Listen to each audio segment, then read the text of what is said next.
Rey Palpatine is back. I'm never going to call her Skywalker because she identifies as a Skywalker, it doesn't make her one. But because they've killed Luke off, now none of the canon can happen. I know there's a couple of good computer games like Jedi Academy and stuff where Luke is training up the Jedi and everything else, but obviously Rian Johnson, to subvert expectations, had to turn Luke into this complete and utter wuss who gave up on everything because he thought Ben was going to go bad, and now they've killed him off. This fucker's having a dream! Kill him, quick! Your own father murdered billions. Oh, he's redeemable. He's redeemable. This kid's having a dream!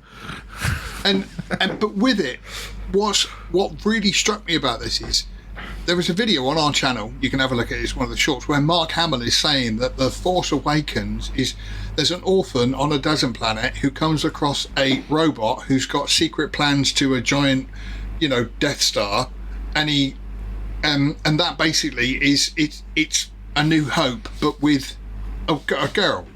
And now, because they've taken Luke out of the picture, it's now going to be Sarah Jane, I was going to call her, Mary Sue, but it's now Rey who's going to be setting up the new Jedi, and she's the new Luke, and she's replaced Luke. And again, it's just Disney's MO of, we can't have strong male characters. But the problem is when they killed Luke, they killed off literally their entire fan base of young guys who grew up wanting to be Luke Skywalker. And so they alienated all of these people in one foul stroke. And it was just, bringing her back, it's... Don't you find it weird? You have this property with these three characters who are pretty much the reason why this property exists. And Luke, Leia, and Han have by far the least amount of screen time than anybody else. I mean, even Star Trek knew enough to bring back Picard and Tuvok and the gang.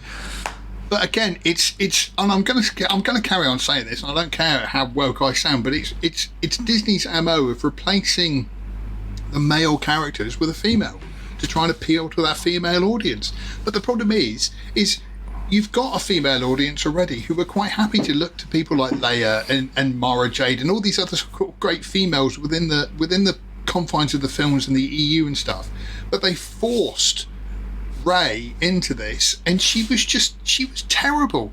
There are, again, people on social media saying, oh, she's easily one of the greatest Star Wars characters, and it's like, she's had zero character development. Nothing happened to her. She was an orphan, and then she was the best pilot who understood the Falcon better than Han. And, she could take on a Sith Lord, and it's just, she is awful. And yet, I don't know, like I say, I still think some people actually, again, because it's got Star Wars written on it, they just think, yeah, it's great, brilliant. Everything's Star Wars. That's the female insecure perspective, right? You're just great the way you are. Yes, queen, and all that.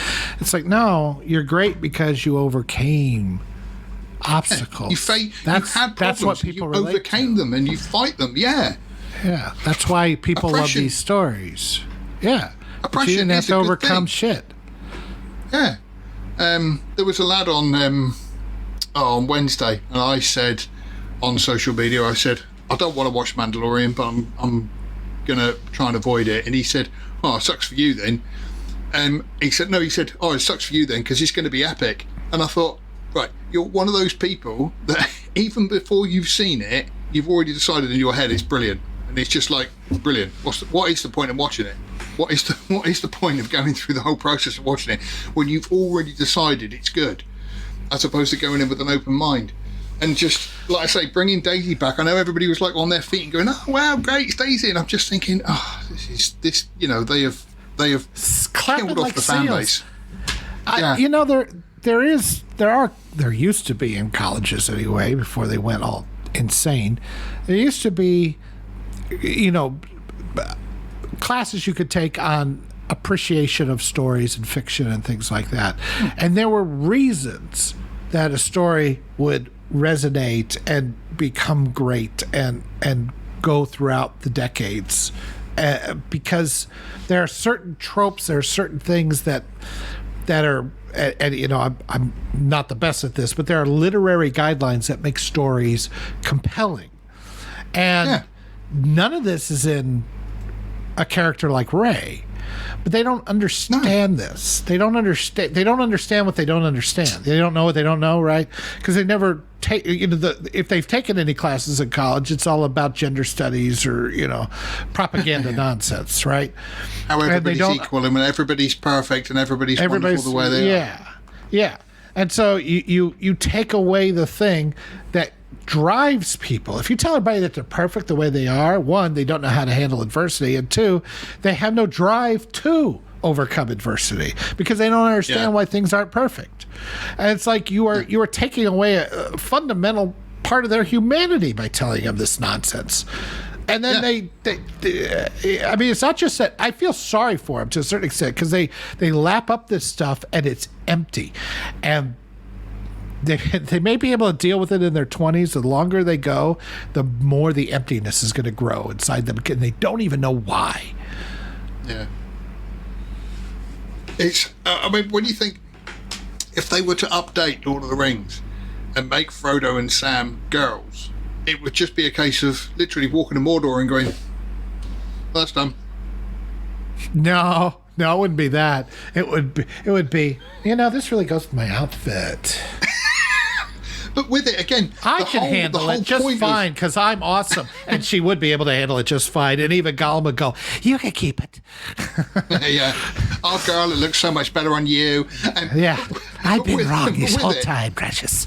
The whole point of Lord of the Rings is about this one sort of single character of Frodo, and obviously he builds up his friends and everything else who help him along, but it is the struggle that they have to get to and fighting through adversity. So when he finally does win, you are yay, and it's great.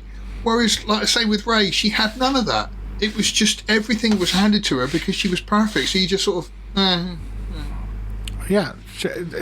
Frodo is compelling because of his suffering.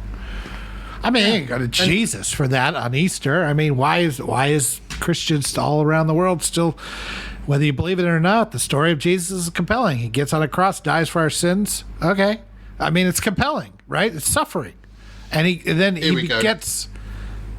Yeah, kids today don't understand what good characterization is. This is exactly it. No. They don't. Like I say, there's no struggle that most of these characters go through, and because of that, like I say, that's how they think life is. That there's just no struggle. And it's like, yes, it's good to have struggles. It's good to be told no. It's good to, break an arm or whatever. You learn lessons from this. But like I say, this is what they're trying to protect everybody now from having hurt feelings, and it's like hurt feelings makes you a better person. It shapes your personality. It's not a bad thing. I can't believe we're getting to Star Trek V territory here. I don't want to lose my pain. I need my pain. Let's he's move right. On, Thank you for watching this excerpt from Outpost Frequencies. Tune in live every Sunday at noon Central Time or 6 o'clock UK time. And also, remember to come to lastmovieoutpost.com for all your latest in movie news, streaming news, and everything cool about film. We are the cool news now. Thank you for watching, and we'll see you on the next stream.